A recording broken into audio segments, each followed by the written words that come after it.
Fala, nação, trazendo pra vocês mais um vídeo. Eu andei um pouquinho sumido aí, mas agora eu vou trazendo vídeo todo dia, do vídeo do notícia do Flamengo. Vamos ver aí no vídeo de hoje o pós-jogo do Flamengo contra o Lanús. E muito Flamengo, muito abaixo. Vamos ver o que o pessoal da equipe F tem pra falar. Já deixa seu like, se inscreva no canal e bora pro vídeo. É mais agressivo Com esse controle. Exatamente. Pegar esse controle. Controle mais cego. Sabe? Isso aí, Se você pegar os últimos anos do Flamengo, até nos seus momentos ruins, você vai ver que, mesmo nos momentos ruins, a posse de bola ele tinha, o domínio das ações ele tinha. Então, é claro que acho que quando falta algo para o Flamengo, falta isso, conseguir fazer algo com aquela posse. Isso. Eu me lembro, inclusive no próprio ano passado, em vários momentos que a gente falava, legal. O Flamengo fica com a bola, fica trocando. E foi um time que acabou ganhando time do Tite Campeonato tinha muito Brasileiro e Libertadores. Mas foi um Flamengo, em alguns momentos do ano passado, que já apresentava essa questão. Ou seja, também não tem um drama, né? Porque eu acho que a gente, às vezes, dramatiza demais situações negativas no futebol, que, evidentemente, são comuns a todos os clubes, ainda mais com o que se exige dos clubes de futebol no Brasil. Mas é um problema, eu não vou dizer antigo, porque ele não é constante, mas é recorrente. Ô, Rafa, deixa eu passar para você que você tentou pegar a palavra e ainda não conseguiu, vou passar de novo para ti. Até assim, a gente estava falando do Jorginho, né? Uma coisa é você olhar para os jogos de ontem, aliás, já passamos de meia-noite de anteontem, falar assim, olha, o Everton Ribeiro fez falta para o Bahia. Fez. Aí você olha o Botafogo com Danilo, né? Devia ter sido um pouquinho diferente, talvez. São peças em elencos que realmente sentem faltas dessas peças, né? E estamos falando de duas equipes que, né, tem bons elencos ali.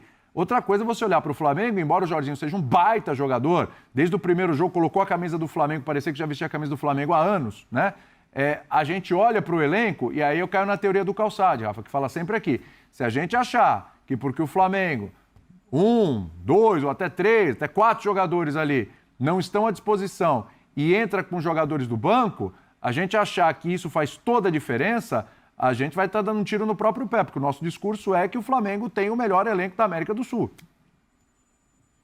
Eu entendo o que disse o Zupac e concordo, inclusive, com o conceito e a desenvoltura do raciocínio dele para a dinâmica de jogo do Flamengo, mas, assim, a leitura macro, né, do que é o elenco do Flamengo para os parâmetros nacionais e continentais, ela precisa ser soberana. Na verdade, em alguns momentos dessa temporada, o Flamengo jogou minimamente o que dele se espera. E um dos exemplos é recente. O primeiro tempo contra o Botafogo, no último domingo, no Newton Santos, pelas quartas de final do Campeonato Carioca. Quando o Felipe Luiz fez rotações, pela primeira vez escalou esse modelo de jogo com apenas o Pulgar de volante fixo e 2 meias à frente dele. O Flamengo teve 9 reservas e conseguiu ter um controle técnico associado à produtividade minimamente suficiente para poder vencer o Botafogo. No segundo tempo, o Botafogo melhorou, empatou o jogo, depois o Flamengo meteu 2-1 e se classificou. Ou seja, é possível conseguir que isso se repita algumas vezes por esta qualidade. E estamos falando de uma formação que teve rotações significativas nas peças que compuseram o 11 inicial. Com a discussão, quando ela vai para o campo individual no Flamengo, a gente vai talvez fazer 4, 5 linhas de passe e não vai chegar a uma equação, a um produto resolutivo, porque é muito a se falar sobre cada jogador e do ponto de vista individual, tanto com a bola quanto sem a bola. Por isso que talvez, no momento inicial, seja mais interessante debater exatamente a questão totalitária do time do Flamengo. Por exemplo, hoje aqui em La Fortaleza, eu pelo menos enxerguei assim, vi um time excessivamente posicional, com pouquíssima movimentação sem a bola. E quando você pega o adversário que está concentrado em excesso, fazendo desse jogo uma partida única na sua trajetória enquanto instituição, você precisa ter mais movimentação. A troca de passes, o Calçade fala sobre o controle que ele é percentualmente percebido, mas ele não é efetivamente exercido. A posse de bola do Flamengo é lenta. Ela é com uma troca de passes que não é suficiente para mover a marcação adversária. E tudo isso fala sobre modelo coletivo de jogo. E aí eu entendo as cobranças em cima do Felipe Luiz. Agora, eu detesto fazer comparações, William, entre o futebol que se pratica hoje e o que se fazia lá nos anos 80, 70, porque eu acho que é um outro esporte, é até covarde fazer esse tipo de comparação. mas eu tive a satisfação de trabalhar com o Zico na Rádio Globo durante 2 anos. E ele dizia o seguinte: quando o coletivo não funcionava, a gente chamava o jogo, chamava a responsabilidade. E a sensação que a gente tem, vendo o Flamengo em campo, é que está faltando uma quantidade minimamente satisfatória de jogadores que tenham essa atitude para esse início de temporada. Bom. A gente tem aí os jogadores na saída de campo, né? Temos aí alguns jogadores do Flamengo que estão no ponto. Vamos colocar então para ouvi-los aí depois dessa derrota por 1-0.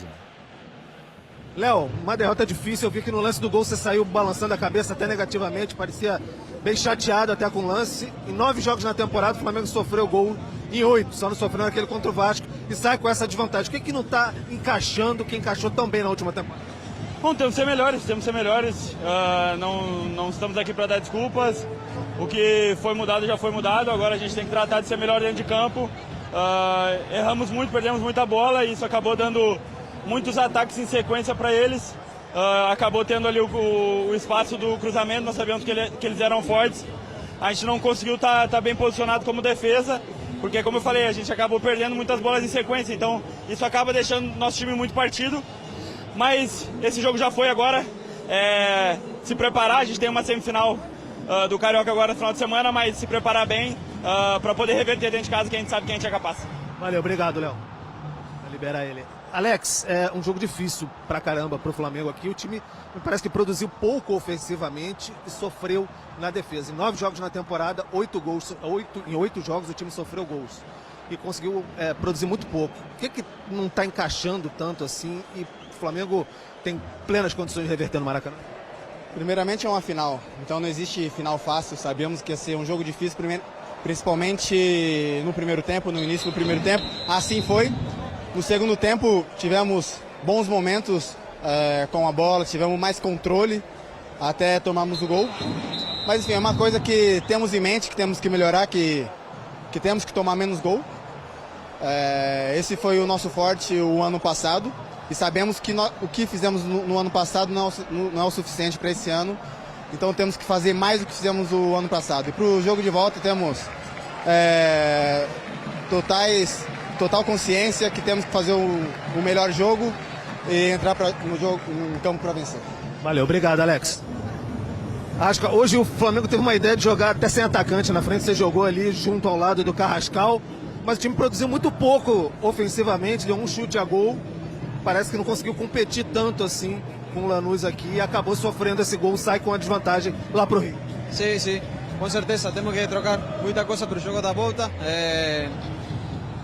Hoje não deu nada certo, mas não é hora de falar, é hora de trabalhar e nada, dar a resposta em casa. Valeu, obrigado. Legal. Rafa, daqui a pouco a gente vai ouvir o Felipe Luiz, daqui a pouquinho vai chegar aqui com a gente. Rafa, mas para poder te liberar, e quando eu libero quem está no estádio, você sabe que já é um indício de que... o treinador está se aquecendo. Tá por aí. Ô, Rafa, é uma questão que eu queria levantar aqui à mesa e começo contigo aí para poder te liberar. Essa parte da defesa do Flamengo. Lembrou aí o Pedro Henrique Torre, né? 9 jogos em 8 sofreu. Só não sofreu gol contra o Vasco, quando voltou o time principal. Depois sofreu gol todo mundo. O que convenhamos não é grande coisa também, não. Tocou uma cornetinha no linha de passe mas agora, o Lanús gosta também. O Lanús, esse número eu levei na transição, dos últimos 11 jogos, dos últimos 11, só, agora dos últimos 12, só não tomou gol em 2. Sim. Esse aqui é um. Exatamente. Toma gol todo jogo. Então, o que diz muito sobre o Flamengo também, né? Tomar gol em todo jogo. O Flamengo não conseguiu fazer gol num time que toma gol todo jogo. Se não ataca, não vai gol. É uma outra questão. Agora, até que ponto também preocupa esse sistema defensivo do Flamengo, porque 2 gols do São Paulo, 2 gols do Fluminense, gol do Botafogo, gol do Internacional. Não são apenas os gols que o Flamengo toma, que são muitos para esse início de temporada. É a maneira como eles acontecem, porque ela não segue uma regra padrão. O Flamengo só toma gol de uma forma ou duas. O Flamengo toma gol de praticamente todas as formas. E isso acontece, para mim, fundamentalmente pela questão do posicionamento e pelo tempo de bola. A gente sempre enalteceu ano passado a qualidade da dupla de zaga composta pelo Léo Pereira e pelo Léo Ortiz, mas eles tiveram, esses jogadores, sempre muito respaldo dos laterais, dos volantes, centroavantes. O Felipe Luiz fala muito isso, né? Porque para ele enxerga o sistema de marcação à frente do sistema de defesa. Para ele, defesa é todo mundo que participa, contribui para que o Flamengo não sofra gols. Essa solidariedade estava mais proeminente ano passado. Esse ano isso não está acontecendo. E aí isso escancara as falhas individuais de posicionamento. O Pulgar já teve responsabilidade em gols que o Flamengo tomou. E hoje, especificamente, né, estou citando o Pulgar, que é um cara que é muito enaltecido e, no meu entendimento, de maneira justa, porque ele é uma peça de equilíbrio do Flamengo na fase defensiva. E o gol tomado hoje, ele acontece exatamente pelo posicionamento do Castilho entre os dois zagueiros. Não tinha ninguém marcando o centroavante, os dois marcando a bola. E isso era uma coisa que o Flamengo não cometia de falha no ano passado. É evidente que esta é uma questão que preocupa. O Felipe Luiz já falou sobre isso. Para ele, quando o time toma muitos gols, ele fica realmente preocupado, tenso. Ele prepara a sua equipe para que o time não sofra gols. E ele entende que esta é uma urgência, é uma necessidade equacionar, né, brecar, frear essa estatística, esse retrospecto que o Flamengo tem demonstrado na sua fase defensiva.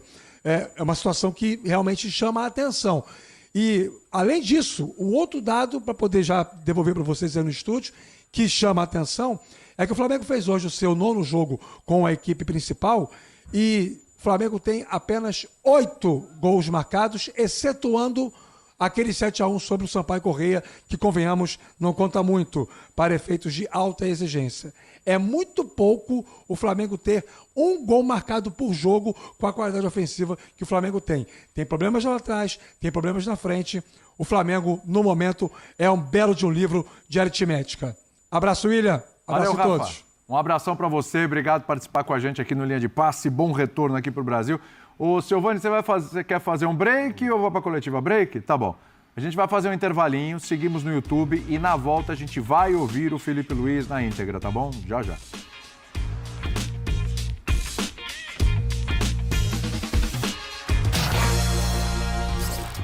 A grande frase do intervalo aqui, né? O problema do estadual não é ganhar, é perder. É perder. Dá mais pra quem, né? Dá mais pra quem. Felipe Luiz, você queria ver o Felipe Luiz para poder ter melhores argumentos, entender o que se passa na cabeça dele? Vamos lá. Pues como iba diciendo, para mí supieron jugar muy bien a lo que querían, que era incomodarnos con pelotazos largos, coger segunda pelotas. Eso nos partió bastante el equipo y a la hora de jugar, la verdad que nos consiguieron defender bien, nos inducían bien para afuera, no conseguíamos tener circulación de pelota casi nunca. Nuestras posesiones eran posesiones sin profundidad, una posesión más así pasiva y la verdad que han sido mejores. Un resultado justo para su victoria para ellos y ahora tenemos que revertir esto en nuestra casa. Felipe, Simon Ledo do Coluna do Fla. Tá conseguindo ouvir? Sim, estou te ouvindo, pode falar. A gente hoje viu que o Pedro não entrou no primeiro tempo, né? Entrou no segundo, para ver se, queria dizer, se foi uma escolha técnica ou uma escolha tática mesmo. Mas a gente tem visto também você rodando vários outros jogadores como fazendo esse papel central, né? O Plata já passou, o BH, o próprio Arrascaeta. Existe algo que você está procurando ainda para essa função, para achar esse homem de referência ali na frente? Não, hoje, basicamente, dado o momento que vivemos, físico e mais o jogo que eu imaginava que seria e foi, tentei equilibrar o máximo possível que fosse no físico, as pernas, porque sabia que... Desculpa. Ok? Sabia que seria... Vamos lá? Poderia ser difícil o jogo para a gente sair, da mesma forma que foi contra o Vitória, nos conseguiram afogar bastante no nosso campo. Eu esperava um jogo parecido, então optei por equilibrar a equipe na parte física, sabendo que no segundo tempo poderia entrar e fazer uma mistura de jogadores também para poder equilibrar depois com a entrada do Pedro e com a Arrasca. Então foi basicamente isso, mas continuamos faltando o que para mim é essencial para desbloquear um tipo de jogo assim, que é a profundidade. Hoje não tínhamos jogadores que têm o perfil, a característica de atacar a profundidade. jogaram confortáveis, sempre pressionando e saltando sempre na viagem da bola. E incomodamos muito pouco a profundidade do time deles, é algo que temos que melhorar urgentemente com a bola. Principalmente na primeira etapa, a gente está jogando muito espaço, os fundamentos que não se espera de um time campeão da Libertadores, do Brasileirão. A gente sabe que não é a primeira vez no ano que o Flamengo joga uma partida abaixo do que o torcedor espera, até mesmo do que acredito você espera também. Isso culminou em apenas uma finalização do Flamengo. Enfim, na sua visão, além do aspecto físico que a gente vem comentando desde o início desse ano, o que está acontecendo com esse Flamengo que o torcedor tanto espera voltar a ver como foi no ano passado? Bom, com a bola realmente não tivemos finos, né? Com a bola, o campo estava seco, fazia muito vento. Tem todo esse detalhe, os jogadores não se sentiram confortáveis, também mérito do adversário, o que eu falei, os movimentos coordenados de ataque não funcionaram, porque nunca estivemos confortáveis com a bola no pé, e também o fato de faltar profundidade na nossa equipe, fez com que os jogadores perdessem mais bola, porque estava muito congestionado o meio para jogar, mesmo colocando um jogador mais no meio, que foi o Carrascal, não conseguimos gerar essa superioridade, então... os jogadores foram perdendo a confiança conforme no decorrer da partida e nos levou a sofrer mais do que deveríamos, né? Então agora é o que eu falei, tentar ajustar o máximo possível, mas entender também o contexto do jogo hoje, que nunca é fácil jogar na Argentina, nunca foi, mas o torcedor tem razão que a atuação foi abaixo. Felipe, aqui, Luiz Assado, GE. Eu vou insistir um pouco na pergunta dele, porque não é a primeira vez que você fala em confiança durante os jogos. Você acha que tem algum aspecto mental também nesse começo de temporada um pouco turbulento? Sim, o Flamengo foi um time muito sólido defensivamente na temporada passada e tem sofrido muitos gols também. Você acha que tem alguma coisa da parte mental também, além da física, que, obviamente, pelo começo de temporada complicado, demora? O jogador, sempre que, como eu falei, a confiança ele vai adquirindo no decorrer do jogo, com um plano de jogo claro do que ele tem que fazer e que ele vai vendo o que funciona. Quando as coisas não vão funcionando da maneira que o jogador visualiza, ele vai errando, vai tomando decisões que não são as melhores e o time todo vai sentindo isso. Está acontecendo nesse momento específico, no jogo de hoje aconteceu, mas, como eu falei, a partir do momento que o time se encontrar e achar essas soluções e continuar e começar a se sentir melhor dentro do campo com as jogadas mais coordenadas, e principalmente corrigir esses erros de ataque, passarão a ter mais confiança com bola. Sem bola, realmente hoje o adversário fez sofrer com volume, com muito lançamento longo, com escanteio, com faltas, e isso incomodou muito a nossa equipe, porque, como eu falei, acabava fazendo a gente defendendo na área em vez de jogar no campo deles. Felipe, Maxi y David, hablemos para Radio Ciudad y también para Latinizados Brasil en colaboración. Lanús viene con un antecedente de que complicó a Fluminense en el Maracaná. ¿Sentís que en la vuelta te puede complicar más de la cuenta, teniendo en cuenta lo que viste hoy? Lanús, ya conozco muy bien al entrenador. Como jugador he jugado varias veces en contra de él, sé lo bueno que es. Y obviamente que el equipo que él esté trabajando siempre va a complicar a cualquier rival, porque sabe muy bien trabajar, sabe muy bien plantear los partidos y nunca es fácil jugar y competir contra equipos argentinos que dejan todo dentro del campo, entonces no tengo ninguna duda que va a ser complicado, pero yo creo que podemos revertir a la vuelta, estoy totalmente convencido de que podemos hacerlo y así vamos a transmitir a los jugadores. Felipe, aquí David Pintos para Crack del Sur. ¿Qué le falta a Paquetá para ver su mejor versión en este Flamengo y quizás qué es lo que estás trabajando vos para buscarle la mejor versión que todavía no se ha visto? Bueno, lo que falta a Paquetá es que el equipo también encuentre su mejor versión. A partir del momento que los jugadores a nivel colectivo estemos bien, él va también a jugar mejor, él va a crecer. El último partido hizo un gran partido contra Botafogo y fue, creo que, el mejor del partido, porque el equipo, el colectivo estuvo bien y él se vio potencializado dentro del equipo. No, es un jugador, no juega solo y depende de que el equipo todo esté bien para que él también crezca. Aqui, Felipe, tudo bem? Pedro Torre, ESPN. Hoje você entrou com 2 jogadores que estavam mais ali centralizados, mais à frente. O Arrascaeta e o Carrascal não são centroavantes, não são atacantes. Se você optou por deixar o Pedro no banco. Diante disso, na construção ou reformulação, não reformulação é demais, mas na construção, reconstrução do elenco para essa temporada, não teria um maior senso de urgência de ter um novo atacante com características distintas do Pedro para, de repente, te atender num jogo como hoje, que não sejam, por exemplo, o Carrascal e o Arrascaeta, que não são de ofício ali?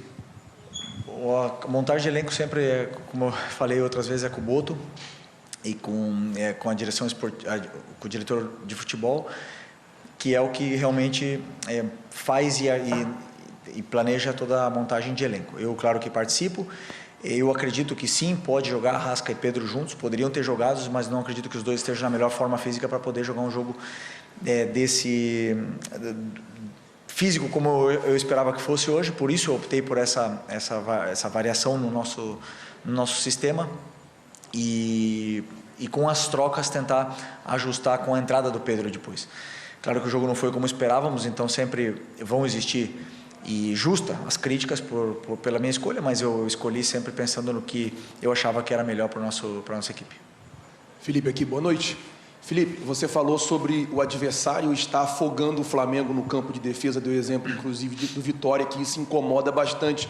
Ano passado a equipe tinha uma característica de afogar o adversário, de se manter muito tempo ali no campo de ataque, uma pressão muito grande em cima da saída de bola. Por que a equipe não está conseguindo repetir isso ainda esse ano? Assim, o que está acontecendo na sua visão? É só uma questão física ou alguma outra questão? Talvez algum jogador que não está conseguindo repetir alguns movimentos? Queria que você falasse um pouco sobre. Obrigado. Não, cada jogo é diferente. Vão existir jogos que a gente vai conseguir jogar mais na área do adversário, vão existir jogos que vão ser mais abertos, dependendo do tipo de pressão que o adversário também faça na gente. Os espaços são os que o adversário deixa, né? Obviamente que eu não posso pedir para o treinador adversário jogar de uma forma para que meu time consiga encaixar nisso. Eu sempre tenho que adaptar segundo o que eu acredito que vão ser os jogos. Se um time encaixa uma pressão individual no teu campo, o espaço está nas costas, e é aí que eu digo que às vezes está faltando profundidade para a nossa equipe, e eu estou tentando ajustar isso dessa forma, porque muitas equipes vêm fazendo isso. Mas enquanto isso eu tenho que achar soluções com o que eu tenho, e esse é o meu trabalho. Estou trabalhando muito para poder achar soluções e com que o time se sinta melhor dentro do campo. Lo hace, nadie lo controla. Sobre Vinicius lo que sí he sido muy bien tratado. A mí me encanta Argentina, siempre he sido muy feliz aquí, muy bien recibido, siempre de visitante, pero solo tengo buena palabra para Argentina, y un caso aislado de estos no influye nada en lo que pienso de este país que es tan lindo. Felipe, acá te saluda Ciro Lescano para Sangre Sporti. Te quería consultar sobre algo que pasó en el segundo tiempo, que fue el ingreso de Pedro. ¿Crees que por el segundo tiempo que hizo podría jugar o arrancar en lo que es el partido en el Maracaná? Muchas gracias. Sí, claro que puede arrancar, obviamente es un jugador determinante, es un jugador importantísimo, y plantearé el equipo que yo crea y sienta que es el mejor para poder ganar. A partir de ahí elegiré a los jugadores, estando Pedro o no, será el equipo que yo crea que es el mejor para ganar. Obrigado, Felipe. Obrigado. Tchau, pessoal. Ponto final na coletiva do Felipe Luiz. Eu até falei para o Jeff, eu vou voltar com você, porque você, no começo do programa, falou: eu queria até ouvir o Felipe Luiz para eu poder argumentar melhor sobre algumas escolhas, algumas coisas. Você ouviu o Felipe Luiz? Então, agora eu entendi por que você falou. Que ele tinha falado para mim, vou voltar com você. Não precisa, mas agora eu entendi por quê. Cara, então, eu acho que assim, ele usou a argumentação que me parecia que seria a argumentação mais provável, né? Para começar com o time que ele começou, que é a questão física. E aí ele cita especificamente 2 caras. Ele fala, começar com Pedro e Arrascaeta, neste momento é complicado pela condição de ambos. Esse tipo de jogo. Então, e ele falou, também pelo tipo de jogo, mas me parece que ele começa falando da questão física. Ao mesmo tempo, depois ele fala sobre a falta de profundidade. Que é pois é. Exato. O que me leva a crer que hoje ele sentiu mais falta do Plata no início do que do Pedro. Se o Plata tivesse à disposição, para ele poder jogar com essa bola longa quando pressionado alto, como ele falou, e hoje ele não tinha o Plata, que é um jogador que compete, e que eu nem acho que seja um excepcional jogador. Eu achei curioso que ele citou a dificuldade que o Flamengo vem tendo de encontrar um jogo mais de profundidade nas costas do time adversário, e não só hoje, né? A gente já viu o Fluminense do Zubeldia no Campeonato Carioca subir para marcar alto e incomodar o Flamengo. O Corinthians no primeiro tempo da Supercopa foi marcar o Flamengo alto em Brasília e gerou incômodo. E hoje o Lanús também, o Flamengo não conseguiu achar essa profundidade. Eu acho a questão do Pedro... Mas a escalação tira a profundidade. Tira, exato. Totalmente. Sim, Quer dizer, sim. então, A questão é que ele fez uma escolha, né? Tirar a profundidade, mas na visão dele, e eu acho que não deu certo, né? Claramente não deu certo, dar mais capacidade do time competir sem bola contra o time do Lanús. Só que ele tem... Você não pode só olhar para o Pedro e achar que a profundidade está nele. Você pode estar no Cebolinha e Luiz Araújo também. São caras de velocidade e aí tem que sair o passe. Até o Bruno Henrique. E aí a tal profundidade é uma combinação, né? De quem tem a bola, que passa, e de quem ataca, dá o gatilho. Quer dizer, ou você passa para o companheiro faz o gesto, você passa, quer dizer, ele é algo combinado dentro do sistema. Então é isso, rapaziada, o vídeo é esse. Acredito que o Flamengo vai ganhar do Lanús aqui, vai trazer o título pra gente. Mas deixa aí nos comentários o que você achou sobre esse jogo, o que você acha que vai acontecer, quem vai ganhar e as decisões do Felipe Luiz aí. Então, até o próximo vídeo. Valeu!